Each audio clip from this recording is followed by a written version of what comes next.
اس حدیث کے اندر تحریف بھی بعض لوگوں نے کی ہے، بعض لوگوں نے جان بوجھ کے کی ہے، بعض لوگوں نے انجانے کے اندر کیا ہے۔ یہ روایت المستدرک الحاکم میں بھی موجود ہے اور صحیح سند کے ساتھ، اور المصنف ابن ابی شیبہ کے اندر بھی موجود ہے کہ مولا علی علیہ السلام جو ہیں وہ ان کے پاس حضرت طلحہ کا بیٹا آیا، عثمان ابن طلحہ، تو آپ اس کو جب ملتے ہوئے آپ نے نا سورہ حجر کی وہ آیت پڑھی کہ جو اہل ایمان کے دلوں میں ایک دوسرے کے بارے میں غل آ جائے گا نا، قیامت والے دن اللہ تعالیٰ ان کے دل سے وہ غل دور کر دے گا، پھر وہ جنت میں آمنے سامنے بیٹھے ہوئے ہوں گے تختوں کے اوپر، ٹیک لگائے ہوئے تکیوں کے اوپر۔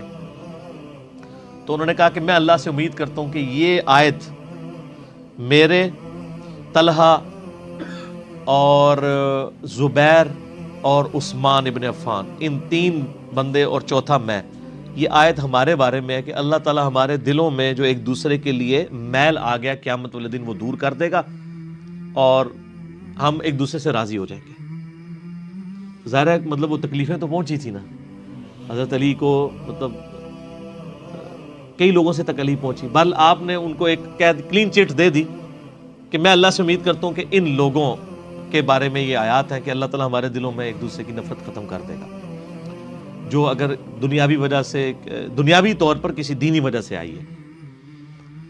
تو یہ غل کا لفظ وہاں پہ بھی استعمال ہوا ہے۔ اب ڈاکٹر اسرار صاحب رحمہ اللہ تعالیٰ، چونکہ ان کی حدیث کی فیلڈ نہیں تھی، انہوں نے یہ جب سورہ ہجر کی آیات آئیں، اس میں میرا مسئلہ نمبر 116C بھی ریکارڈڈ موجود ہے، انہوں نے نا اس میں حضرت معاویہ کا نام بھی لے دیا کہ میں اللہ سے امید کرتا ہوں یہ میرے اور معاویہ کے بارے میں ہوگا۔ نا، وہ نام لیے ہی نہیں ہے، آپ خود سے نہ داخل کریں۔ حضرت معاویہ کو حضرت علی نے نہیں معاف کیا، پوری زندگی معاف نہیں کیا، کیونکہ ان کی وجہ سے خلافت کا نظام ٹوٹا تھا۔ حضرت طلحہ تو میدان جنگ سے چھوڑ کے چلے گئے تھے، جب عمار ابن یاسر کو دیکھا کہ وہ سامنے ہیں تو انہوں نے کہا عمار کو تو باغی جماعت قتل کرے گی، وہ چھوڑ کے چلے گئے۔ تو مروان نے ان کے گھٹنے میں تیر مارا، مستدل الحاکم میں آتا ہے، اور وہ شہید ہو گئے۔ حضرت زبیر وہ صحابی ہیں یعنی جو نبی علیہ السلام کے بہادر ترین اصحاب میں سے، 12 بندے غزوہ احد میں حضور کے ساتھ رہ گئے تھے 700 میں سے غزوہ احد کے اندر، ان میں سے ایک حضرت زبیر بھی تھے، اور یہ تلوار کمال کی چلاتے تھے، اکیلے میدان جنگ میں آگے چلے جاتے تھے۔ بخاری میں آتا ہے کہ ان کا بیٹا عبداللہ ابن زبیر کہتا ہے کہ میرے باپ کے 2 شانوں کے درمیان اتنا بڑا زخم تھا جو ہیل اپ ہو گیا تھا، لیکن پھر بھی گڑا پڑا ہوا تھا، میں پورا ہاتھ اس میں داخل کر لیتا تھا، اور وہ زخم ان کو احد کے موقع پہ لگا تھا۔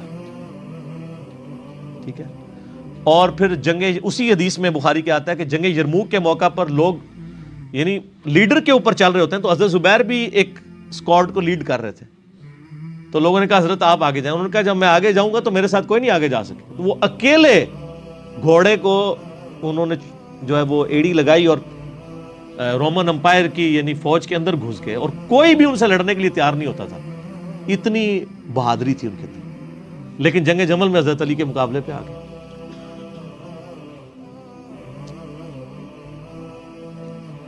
اس تکلیف کا کوئی اندازہ نہیں کر سکتا۔ حضرت حسن ابن علی نے بتایا مولا علی سے کہ بھئی حضرت زبیر آئے ہیں، تو حضرت علی نے کہا کہ رکو میں خود جاتا ہوں۔ گئے، کہا زبیر یاد ہے وہ دن جب نبی علیہ تم مجھ سے بڑا پیار کر رہے تھے، پھوپھی ذات تھے نا، نبی علیہ السلام کی پھوپھی کے بیٹے ہیں حضرت زبیر بن عوام رضی اللہ تعالیٰ۔ تو حضور نے تم سے ایک بات کہی تھی کہ تم علی سے اتنی محبت کرتے ہو، ایک دن آئے گا کہ تم تلوار لے کے علی کے خلاف کھڑے ہو جاؤ گے۔ تو تم نے کیا کہا تھا کہ یا رسول اللہ میں علی کے خلاف کھڑا ہوں گا؟ فرمایا ہاں، تم اس وقت ظالم ہو گئے۔ تو حضرت زبیر جو ہیں وہ ان پہ غشی طاری ہو گئی، گھوڑے کو یعنی وہ حضرت علی کا پھر سامنا بھی نہیں کر سکے، میدان جنگ سے واپس چلے گئے۔ تو بعد میں حضرت علی کے فوجیوں میں سے ایک بندے نے جا کے پیچھے ان کو دھوکے سے قتل کر کے تو لا کے تو سر حضرت علی کے سامنے رکھا، تو حضرت علی نے کہا کہ زبیر کے قاتل کو میں دوزخ کی بشارت دیتا ہوں، کیونکہ زبیر جنتی تھا۔ تو وہ شخص پھر حضرت علی سے ناراض ہو گیا کہ ہم نے ان کا میں نے تجھے حکم دیا تھا، جب میں نے ان کو جانے دیا تو نے یہ کام کیوں کیا؟ تو وہ پھر خارجی ہو گیا. اور یعنی یہ وہ محبت تھی، وہ جہاں محبت تھی وہ نظر آتی تھی. ظاہر ہے کہ ایک بندے کی ایک غلطی سے اس کی پوری زندگی زیرو سے ملٹی پلائی نہیں ہو جاتی ہے. جس نے اتنا کچھ دین کے لیے کنٹریبیوٹ کیا ہو کبھی نہیں ہو سکتا ایسے. حضرت علی کو بھی اس بات کا پتہ تھا.